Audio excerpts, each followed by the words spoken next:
Hello friends, Shiva sir academy YouTube channel पर आप सभी का स्वागत है।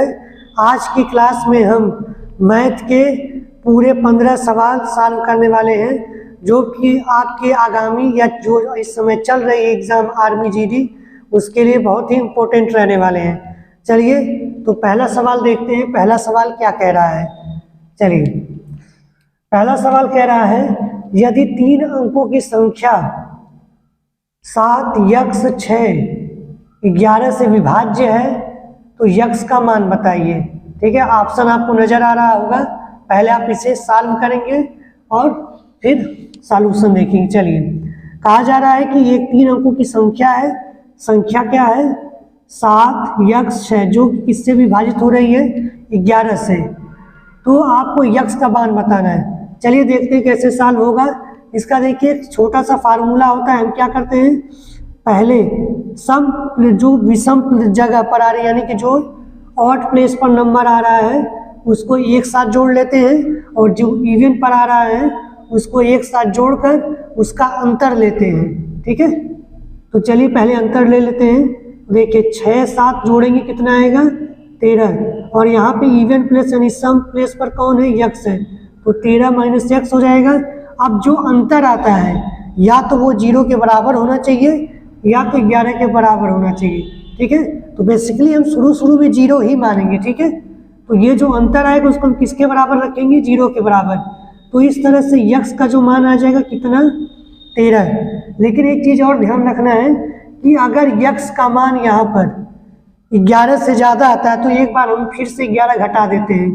ठीक है, 11 से ज्यादा आने पर ही घटाएंगे। अगर कम आएगा तो जो आएगा वही आंसर हो जाएगा। ठीक है, यहाँ पे 11 से ज्यादा आ रहा था, इसीलिए हम 13 में से 11 घटाएंगे तो कितना आ जाएगा? 2।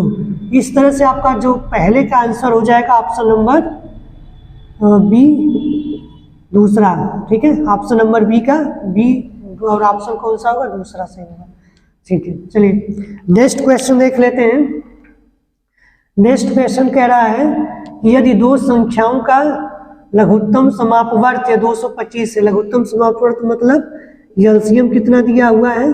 225, और उसका महत्तम समापवर्तक यानी कि एचसीएफ दिया हुआ है 5। ठीक है, और क्या दिया हुआ इसमें? और आपको दिया हुआ एक नंबर दिया है। जिन भी 2 संख्याओं का लस और मस दिया है उनकी 2 संख्याओं में से एक संख्या दिया है। मान लेते हैं उसे हम फर्स्ट से दिखा रहे हैं। फर्स्ट संख्या दिया है 25, और आपसे सेकंड नंबर पूछ रहा है कि दूसरी संख्या क्या होगी। देखिए एलसीएम एचसीएफ और पहली संख्या और दूसरी संख्या का एक रिलेशन होता है। रिलेशन क्या होता है? एलसीएम गुणे एचसीएफ बराबर पहली संख्या गुणे दूसरी संख्या। तो यहाँ से जैसे जैसे मान दिया हमको रख देते हैं। 225 गुणे 5 बराबर 25 गुणे दूसरी संख्या की जगह मान लीजिए हम सेकंड ही लिख देते हैं। तो सेकंड नंबर यहाँ से क्या हो जाएगा? 225 गुणे 5 बटा 25। देखिए यहाँ से इसको 5 से डिवाइड कर देंगे कितना आ जाएगा? 5। फिर यहाँ से इसको डिवाइड करेंगे तो कितना मिल जाएगा आपको? 5 चौको 20, और यहाँ से 5 25, यानी दूसरी जो संख्या होगी वो हमारी कितनी होगी? 45 होगी। यानी कि हमारा ऑप्शन नंबर कौन सा सही होगा? डी। चलिए नेक्स्ट क्वेश्चन देखते हैं। नेक्स्ट क्वेश्चन कह रहा है 2 संख्याएं दिया हुआ है। ठीक है, 2 संख्याएं। पहली संख्या दिया हुआ है 2153 गुणे 167। बोल रहा है कि इनके गुणनफल का क्या इकाई अंक क्या होगा। तो जब भी कभी ऐसा सवाल आता है तो हम बाकी सबको भूल जाते हैं, केवल इकाई अंक को लेकर चलते हैं। ठीक है, तो जब हम इकाई अंक का गुणा करेंगे तो कितना आ जाएगा? 21। फिर 21 का इकाई अंक कौन है? 1 है। तो इस तरह से इस ऑप्शन का जो, इस क्वेश्चन का जो ऑप्शन सही हो जाएगा, कौन सा सही हो जाएगा? डी। नेक्स्ट क्वेश्चन देखेंगे। नेक्स्ट क्वेश्चन कह रहा है कि एक व्यापारी अपनी वस्तु का मूल्य क्रय मूल्य से 20% अधिक अंकित करता है, वह उस पर कुछ छूट देता है और 10% का लाभ कमाता है, तो छूट प्रतिशत क्या है आपको ये बताना है।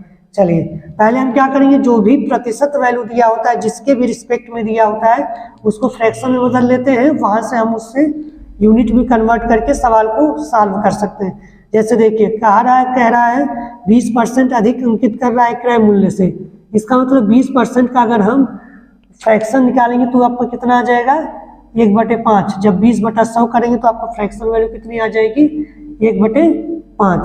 इसका मतलब उसका सीपी कितना होगा, सीपी कितना रहा होगा 5, लेकिन वो कितना अंकित कर रहा है, यानी कि जो उस पर मार्क प्राइस है यानी कि एमपी, जिसे हम एमपी से दिखा रहे हैं, मार्क प्राइस कितना हो जाएगा 5 रुपये पर 1 रुपया अधिक चपका रहा है। इसका मतलब कितने का हो जाएगा एमपी, मार्क प्राइस कितना हो जाएगा 6 रुपये। ठीक है। आपका दूसरी बात कहा जा रहा है कि वह उस पर कुछ छूट दे रहा है, लेकिन छूट कितना दे रहा है हमको नहीं पता है, और छूट देने के बाद उसे 10% का लाभ होता है। जब 10% का लाभ हो रहा है तो इसका मतलब क्या होगा, 10% को भी अगर हम फ्रैक्शन में बदलेंगे तो कितना आ जाएगा 1/10, यानी कि 10 रुपये पर उसे कितने का लाभ हो रहा है 1 रुपये का। तो अगर सीपी को हम 10 मान ले रहे हैं तो उसका सेलिंग प्राइस कितना हो जाएगा 11 रुपये। ठीक है, यहाँ तक बात क्लियर हुई। अब ध्यान दीजिए, पहले तो हम क्या करेंगे सीपी को इक्वल कर लेते हैं। ठीक है, सीपी अगर अलग रहेगा तो हम सवाल नहीं लगा पाएंगे। तो सीपी को जब हम 1 बनाएंगे तो यहाँ पर 2 का गुणा करेंगे तो कितना हो जाएगा 10, और इसी के रिस्पेक्ट में जो हमारा मार्क प्राइस है वो भी दुगुना हो जाएगा, कितना हो जाएगा 12। अब देखिए, अब आपको बताना है कि छूट प्रतिशत कितना होता है। तो छूट प्रतिशत किस पर कैलकुलेट किया जाता है, तो आप कहेंगे कि छूट प्रतिशत मार्क प्राइस और सेलिंग प्राइस के हिसाब से आपका कैलकुलेट किया जाता है। चलिए, तो देखिए यहाँ पर छूट के लिए हम क्या करेंगे, देखिए वस्तु कितने पे, मार्क प्राइस कितनी इस समय दिखा रहा है 12 रुपये, और छूट कितनी दी गई है, और बेचा कितने में गया 11 रुपये, यानी कि छूट कितनी की दी जा रही है, यहाँ पर आपको छूट दी जा रही है 1 रुपये की। ठीक है, तो छूट प्रतिशत है, डिस्काउंट परसेंट बराबर क्या होता है, डिस्काउंट होता है, और नीचे क्या होता है मार्क प्राइस इंटू 100। ठीक है, तो डिस्काउंट कितने का है 1 रुपये का, और मार्क प्राइस कितना है 12। तो यहाँ पर परसेंट बदलने के लिए किसका गुणा कर देंगे 100 का। तो यानी कि 12 से हम 100 को डिवाइड करके इसको और छोटा कर लेते हैं तो कितना हो जाएगा, 4 से काट लेते हैं तो 4 3 12 हो जाएगा, और यहाँ पर 25, यानी फिर 25 से 3 से 25 में डिवाइड करेंगे तो कितना आ जाएगा 3 बारे 24, और एक पॉइंट लगा देंगे। तो इस तरह से आपका क्या होगा रिपीट होने लगेगा। तो लगभग हम क्या मान लेंगे 8.33% आपका डिस्काउंट था। इस तरह से ऑप्शन आपका कौन सा सही हो जाएगा, ऑप्शन नंबर ए। ठीक है, चलिए नेक्स्ट क्वेश्चन देख लेते हैं। नेक्स्ट क्वेश्चन कह रहा है, एक सवाल दिया है साइन और कॉस में, दिया हुआ है साइन 47 डिग्री और कॉस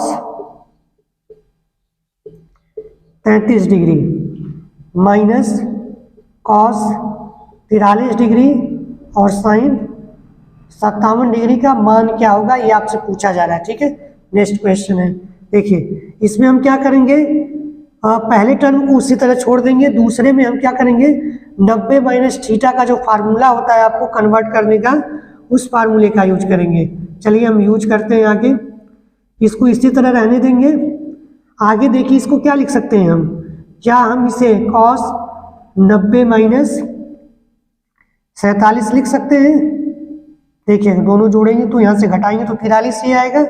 इसी तरह क्या हम इसको साइन 90 माइनस 33 डिग्री लिख सकते हैं।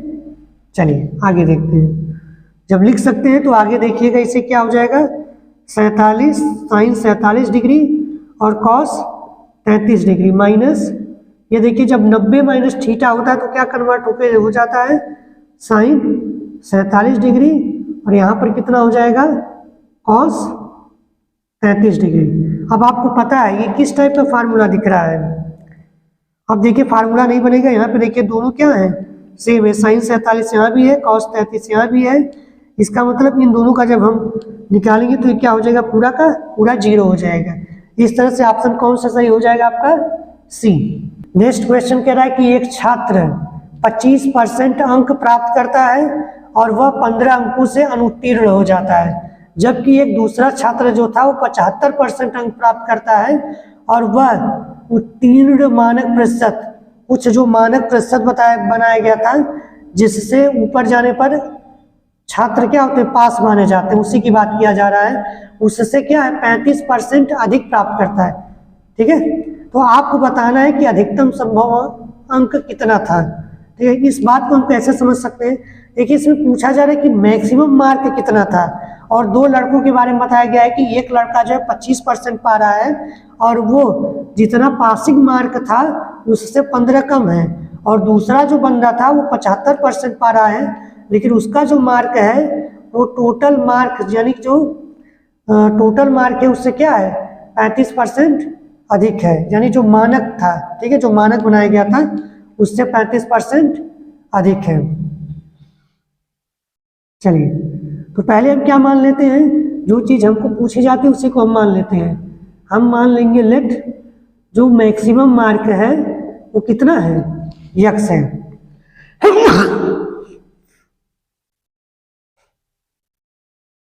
जब मैक्सिमम मार्क है यक्स है, तो पहला जो बंदा पा रहा है कितना पा रहा है, 25%। तो यक्स का जब आप 25% निकालेंगे तो कितना आएगा, 25 बटा 100। ठीक है, अब दूसरी कंडीशन को ध्यान से देखेंगे। दूसरी कंडीशन कह रहा है कि एक दूसरा जो बंदा है वो क्या कर रहा है, 75% पा रहा है, यानी कि अगर हम टोटल मार्क यक्स मान रहे हैं तो उसका टोटल मार्क कितना आ जाएगा, 75x बटा 100। ठीक है, अब देखिए ये क्या कहा जा रहा है, जो मानक है, ठीक है, जो मानक बनाया गया था उसका वो किससे कितना अधिक है, 35% अधिक है। तो पहले हम टोटल मार्क का कितना निकाल लेते हैं, 35% निकालेंगे तो कितना आ जाएगा, 35x बटा 100। क्लियर है बात। इसके बाद देखिए इन दोनों तीनों में हमको रिलेशन निकालना है। देखिए अगर हम जो बच्चा फेल हुआ है उसमें अगर हम 15 जोड़ देते हैं तो क्या हम पासिंग मार्क तक पहुंच जाएंगे, तो आप कहेंगे हाँ पहुंच सकते हैं, क्योंकि ये 15 नंबर सवाल में बोला हुआ है कि 15 नंबर आपका क्या है, कम है। दूसरी बात में ये जो बंदा 75x बटा 100 पाया हुआ है ये क्या है, पासिंग मार्क से 35% अधिक है, पासिंग मार्क से 35% अधिक है। तो क्या हम इसमें से, इसके मार्क में से 35% वैल्यू घटा दें तो क्या ये पासिंग मार्क पर आ जाएगा बंदा जो पास हुआ है, तो आप कहेंगे हाँ ये भी संभव है। यानी कि इसमें से क्या करेंगे, हम इसमें से जो पासिंग मार्क है उसको माइनस कर देंगे। ठीक है, तो इस तरह से एक इक्वेशन, आसान सा इक्वेशन, इसको सॉल्व करेंगे हमारी वैल्यू आ जाएगी। देखिए इसको घटाएंगे, बेस तो यहाँ पे क्या है, डिनोमिनेटर सेम है तो 100 हो जाएगा, यहाँ से इसको घटाएंगे कितना आ जाएगा, 40x। ठीक है, फिर इसको क्या करेंगे, इसको उधर भेज देंगे, इधर केवल क्या रखेंगे, 15 रखेंगे, 25x को इधर लेकर आएंगे, कितना हो जाएगा 25x बटा 100, यहाँ से 15 पर इसको भी घटा देंगे तो क्या बचेगा आपका 15x बटा 100, यहाँ से 15 कैंसिल हो जाएगा तो x बराबर क्या बचेगा 100। यानी कि इस समय जो पूर्णांक था यानी मैक्सिमम मार्क कितना था, 100 नंबर था, और इस तरह से ऑप्शन आपका कौन सा सही हो जाएगा, ऑप्शन ए। ठीक है, नेक्स्ट क्वेश्चन देखते हैं। नेक्स्ट क्वेश्चन कह रहा है कि 15 परिणामों का औसत 52 है। ठीक है, और 15 परिणामों का टोटल औसत 52 दिया है। अब उसमें से कुछ नंबरिंग कर दिया, ग्रुप ले लिया। अब कह रहा है कि 15 में से पहले 8 लोगों का औसत कितना, 8 संख्याओं का औसत 56 है, और बाद में जो अंतिम 8 लोग बच रहे हैं उनका औसत कितना है, 55 है। तो आपको 8वें परिणाम का मान बता रहे हैं। ध्यान रखिएगा इसमें एक छोटी सी ट्रिक है। देखिए हैं तो 15 लोग, ठीक है, लेकिन 8 लोगों का अलग अलग ग्रुप बना दे रहा है। अगर इन दोनों के औसत को हम जोड़ेंगे तो ध्यान देखिए जो 8वां टर्म होगा वो इसमें भी काउंट होगा और वो इसमें भी काउंट होगा। तो इसका मतलब अगर हमको इसको सॉल्व करना है तो टोटल का पहले योग निकाल लेते हैं, क्योंकि औसत का योग के साथ रिलेशन होता है। ठीक है, हम नंबर में औसत का गुणा कर देते हैं तो टोटल हमको क्या पता चलता है, योग पता चलता है। ठीक है, तो इस पूरे योग में से इसका और इसका योग जोड़कर घटाएंगे तो उसमें क्या होगा, 2 बार 8वां पद आया होगा, तो उसमें से घटा के उसका क्या कर देंगे हम, जब इसमें से एक को घटाएंगे तो हमको 8वां पद निकल कर आ जाएगा। ठीक है, चलिए आपको औसत बराबर पता होगा। औसत बराबर क्या होता है, औसत बराबर होता है कुल योग बटे संख्या। ठीक है, इसी फार्मूले का यूज करेंगे। तो पहले बताया जा रहा है कि पूरा 15 परिणामों का औसत कितना है, 52 है, और यहाँ पर योग हमको नहीं पता है, ठीक है, कुल योग नहीं पता है। तो संख्या इसकी कितना दिया है, 15 है। तो यहाँ से क्या आप कुल योग निकाल सकते हैं? कुल योग कितना आ जाएगा यहाँ से, जब इसका इधर गुणा करेंगे तो कुल योग कितना आ जाएगा, 15 दूना 30 और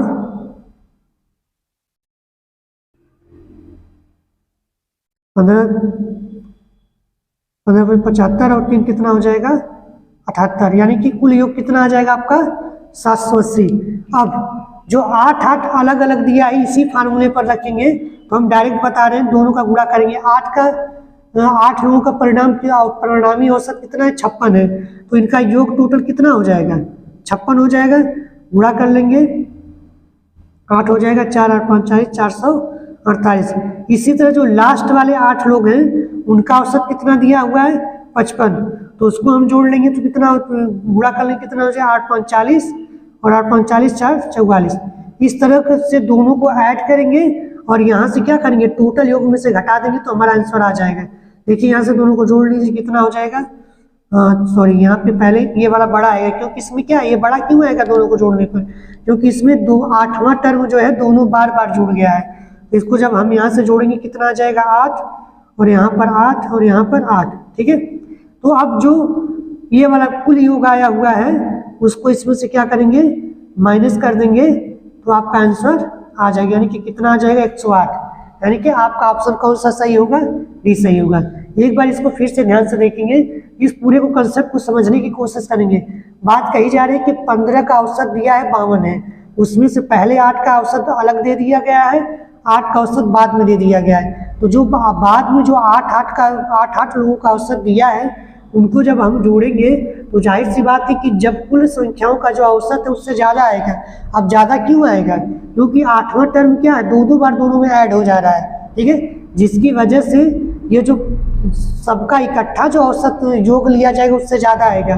तो पहले हमने इन दोनों का निकाल लिया है, उसके बाद 780 से घटा देंगे तो जितना बचेगा वही हमारा क्या हो जाएगा, ऑप्शन नंबर ए सही हो जाएगा। नेक्स्ट क्वेश्चन कह रहा है, एक नाव है जो धारा के प्रतिकूल, क्वेश्चन कह रहा है कि धारा के प्रतिकूल 144 किलोमीटर की दूरी को तय करने में एक नाविक को 12 घंटे लगते हैं, जबकि धारा के अनुकूल समान दूरी तय करने में केवल 9 घंटे लगते हैं। तो आपको धारा की गति बतानी है। आप मान लीजिए सिंपली जो नाव है उस नाव की धारा में चाल, ठीक है, नाव की जो है धारा में चाल कितनी है, यक्स है, ठीक है, और नाव की धारा में चाल यक्स है, और धारा की चाल कितनी है, धारा की चाल आपकी वाई है, ठीक है, धारा की चाल आपकी वाई है। तो प्रश्नानुसार कह रहा है कि धारा के प्रतिकूल 144 किलोमीटर जा रहा है, ठीक है। तो धारा के प्रतिकूल अगर 144 किलोमीटर जाने में उसे कितना समय लग रहा है, 12 घंटे। तो आपको पता होगा समय बराबर क्या होता है, दूरी बटा चाल। और जब भी हम इस तरह से रिलेटिव स्पीड की बात आती है जिसमें से नाव भी चल रही हो धारा भी चल रही हो, तो उसमें जब प्रतिकूल की बात की जाती है तो दोनों को क्या किया जाता है, घटा दिया जाता है, और अनुकूल की बात किया जाता है तो दोनों को क्या किया जाता है, जोड़ दिया जाता है, ठीक है। तो यहाँ पे प्रतिकूल को बताया जा रहा है, तो प्रतिकूल जाने में कितना समय ले रहा है, 12 घंटा ले रहा है, ठीक है। तो प्रतिकूल जाएगा तो धारा क्या होगी, ऐसे जा रही है, नाव ऐसे जाएगी, धारा ऐसे बहेगी, इसका मतलब दोनों की स्पीड क्या होगी, रिजल्टेंट में घट जाएगी, ठीक है। तो यहाँ पे क्या हो जाएगी, यक्स माइनस वाई, ठीक है। यहाँ से हम इसको क्या करेंगे, ट्रांसफर कर लेंगे, या तो 12 से इससे हम यहाँ से कैंसिल आउट कर देंगे, तो यहाँ पे क्या बचेगा 12, और यहाँ पर एक तो गुणा कर लेंगे, इतना हो जाएगा एक्स माइनस वाई बराबर 12। इसको मान लेंगे समीकरण 1। इसी तरह दूसरी कंडीशन में बोल रहा है कि जब अनुकूल जा रहा है तो उसे उसी दूरी को तय करने में कितना लग रहा है, 9 घंटा लग रहा है, यानी कि 144 बटा, अब जब अनुकूल जा रहा है तो दोनों की स्पीड क्या होगी, जुड़ जाएगी, यानी कि धारा की और नाव की स्पीड जुड़ जाएगी। तो इसमें कितना घंटा लग रहा है, 9 घंटा लग रहा है, ठीक है। तो क्या देखिए 9 से कटेगा, कट जाएगा, इसको काट लीजिए, 9 एकम 9 और कितना हो जाएगा 9 छक 54, यानी कि यहाँ से आपका क्या निकल कर आ जाएगा, x प्लस वाई बराबर 16। इसको मान लीजिए समीकरण सेकेंड। अब x और y को देखिए, इसमें क्या करेंगे, हमको किसकी वैल्यू चाहिए, धारा की चाहिए, तो हम x वाले को कैंसिल आउट करने के लिए क्या करेंगे, यहाँ से घटा देते हैं। ठीक है, समीकरण फर्स्ट में से सेकंड को घटाएंगे तो देखिए x माइनस वाई बराबर 12 और x प्लस वाई बराबर यहाँ से कितना हो जाएगा 16। घटाएंगे तो सिंबल चेंज होगा, और जब सिंबल चेंज हो जाएगा तो क्या हो जाएगा, कट गया, और यहाँ पर कितना हो जाएगा -2y बराबर, यहाँ से घटा देंगे कितना आ जाएगा -12 4 16। ठीक है, 4 आ जाएगा, तो y बराबर यहाँ से करेंगे -4 बटे -2 बराबर कितना आ जाएगा 2 किलोमीटर प्रति घंटा। यानी कि धारा की जो चाल है वो कितनी आ जाएगी, 2 किलोमीटर प्रति घंटा, और ऑप्शन आपका कौन सा सही हो जाएगा, डी। नेक्स्ट क्वेश्चन कह रहा है, अजय और सुजय समान दिशा में क्रमशः 4 किलोमीटर प्रति घंटा और 3.5 किलोमीटर प्रति घंटा की, यानी कि 3.5 किलोमीटर प्रति घंटा की गति से चलना शुरू कर रहे हैं। ठीक है, समान दिशा में। एक बंदा कौन है, अजय है, और एक बंदा कौन है, सुजय है। अजय की स्पीड कितना दे रखा है, 4 किलोमीटर प्रति घंटा, और सुजय की दे रखा है 3.5 किलोमीटर प्रति घंटा। अब दोनों क्या हो रहे हैं, एक ही दिशा में जा रहे हैं। ठीक है, तो बोला जा रहा है कि 4 घंटे के बाद दोनों के बीच में कितनी दूरी होगी। तो मान लेते हैं कि हम दोनों जो है इसी पॉइंट से चलना शुरू किए, तो 4 घंटे बाद ये कितनी दूरी तय कर लेगा, 4 किलोमीटर, 4 गुणे 4 कर देंगे तो कितना आ जाएगा 16 किलोमीटर। यानी कि जो अजय है वो कहाँ तक पहुँचेगा, मान लीजिए अजय आप कहाँ पर आ चुका है, यहाँ पर आ चुका है, और इस समय यहाँ से यहाँ तक की पूरी डिस्टेंस कितनी बन गई है, 16 किलोमीटर। इसी तरह सुजय की जब हम निकालेंगे 4 घंटे के बाद, यहाँ पे 4 घंटे के बाद क्या होगा, स्पीड में समय का गुणा करेंगे तो टोटल डिस्टेंस हमको पता चल जाएगी। तो गुणा करेंगे कितना आ जाएगा, 4 5 20 और पॉइंट लगा देंगे, 4 3 12 और 14। ठीक है, यानी कि आप सुजय की बात करें तो सुजय क्या हो रहा है, ये 16 किलोमीटर जा रहा है, तो सुजय अगर यहाँ पर है तो इस समय इसकी डिस्टेंस कितनी है, 14 किलोमीटर। तो क्या ये आप फिगर से देखकर समझ पा रहे हैं कि दोनों के बीच की डिस्टेंस कितनी रही होगी, 2 किलोमीटर। ठीक है, तो इस तरह से ऑप्शन आपका कौन सा सही हो जाएगा, सी। नेक्स्ट क्वेश्चन देखते हैं।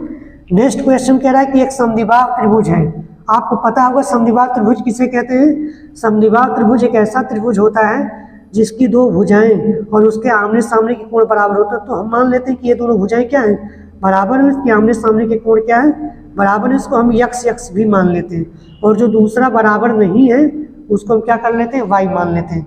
तो कहा जा रहा है कि एक समद्विबाहु त्रिभुज में यदि असमान कोणों के योगफल का, कहा जा रहा है कि यदि असमान कोण बराबर कोणों के योगफल का 5 गुना, ध्यान से सुनिएगा क्या कह रहे हैं, जो असमान कोण है, यानी कि असमान कौन है, y। ठीक है, जो अलग है वो क्या है, असमान कोण जो है वो बराबर कोणों के योगफल का कितना है, 5 गुना है। तो आपको बराबर कोण बताना है। ठीक है, इसका मतलब क्या बोला जा रहा है कि जो ये दोनों बराबर कोण हैं, इन दोनों को जोड़ेंगे तो कितना हो जाएगा, 2x हो जाएगा। फिर इसका जब 5 गुणा करेंगे तो किसके बराबर आएगा, y के बराबर आ जाएगा। ठीक है, यही बात बोली जा रही है। तो यहाँ से आपका क्या हो जाएगा, निकल कर रिलेशन बनकर आ जाएगा। यानी कि डायरेक्ट यहाँ से करते हैं, देखते हैं 10x बराबर कितना आ जाएगा, y, यानी कि इसे हम y बराबर 10x भी बोल सकते हैं। ठीक है, इतनी बात क्लियर हुई कि नहीं। आपको बोला जा रहा है कि जो असमान कोण है वो समान वाले कोणों को जोड़ने पर उसका 5 गुना करने के बराबर है। तो वहां से एक नया रिलेशन निकल कर आ गया, 10x बराबर y। अब आपको पता है कि त्रिभुज के तीनों कोणों का योग कितना होता है, तो आप कहेंगे कि 180 होता है। तो यहाँ पे जोड़ेंगे कितना हो जाएगा, x प्लस y बराबर 180, या 2x प्लस y बराबर 180। अब देखिए, तो क्या हम y की जगह 10x रख सकते हैं, क्योंकि ये तो पहले से रिलेशन हमको निकल के आ गया है। इसको रख लीजिए, 10x बराबर 180। तो यहाँ से क्या हो जाएगा, 12x बराबर 180। तो x बराबर कितना हो जाएगा, 180 बटे 12। इसको काटेंगे तो कितना आ जाएगा, 12 कम 12 हो जाएगा। फिर यहाँ से 12 5 60, यानी कि x बराबर कितना आ जाएगा, 15। यानी कि हमारा जो बराबर कोण है वो कितने डिग्री के हैं, 15 डिग्री के हैं। यानी कि ऑप्शन कौन सा सही हो जाएगा, आपका 15 सही हो जाएगा। नेक्स्ट क्वेश्चन देखते हैं। नेक्स्ट क्वेश्चन कह रहा है कि यदि a plus B plus C बराबर कितना दिया हुआ है, 5, और a cube plus B cube plus C cube बराबर दिया हुआ है 85, ठीक है। आप क्वेश्चन देखकर पढ़िएगा उसको, ठीक है। कहा जा रहा है कि यदि A plus B plus C बराबर 5 है, A cube plus B cube plus C cube बराबर 85 है, और साथ में आपको दिया हुआ है ए बी सी बराबर कितना है, ए बी सी बराबर आपका दिया हुआ है 25, ठीक है। ए बी सी बराबर आपको दिया हुआ है 25, तो आपको A square plus B square plus C square minus A B minus B C minus C A की वैल्यू बतानी है, ठीक है। अब देखिए इसको कैसे सॉल्व करेंगे। आपको एक फार्मूला याद होना चाहिए जो इसमें और इन चारों में एक रिलेशन बताता है। वो फार्मूला क्या है, A cube plus B cube plus C cube minus 3abc बराबर क्या होता है, ये पहले कोष्टक में रहता है a plus B plus C into A square plus B square plus C square minus को हम नीचे यहाँ पे लिख लेते हैं minus A B minus B C minus C A, ठीक है। ये फार्मूला होता है। इसी फार्मूले पर रखेंगे, आपको ट्रांसफर करके वैल्यू आ जाएगी। देखिए ए क्यूब प्लस बी क्यूब की वैल्यू कितना दिया हुआ है क्यूब वाले का 85, और यहाँ से 3 गुणे ए बी सी की वैल्यू दिया है 25, ए प्लस बी प्लस सी की वैल्यू दिया है 5, और इसकी वैल्यू निकालनी है हमको, तो B square plus C square minus A B minus B C minus C A. अब यहाँ से देखिए 85 हो जाएगा, इसका गुणा करेंगे तो 75, और 5 को भी इधर भेज लेंगे तो क्या हो जाएगा, इसके बटे में हो जाएगा, और यहाँ पर क्या बचेगा, केवल A square plus B square plus C square minus A B minus B C minus C A. यहाँ से देखिए 85 में से 75 घटाएंगे तो आपको कितना बचेगा,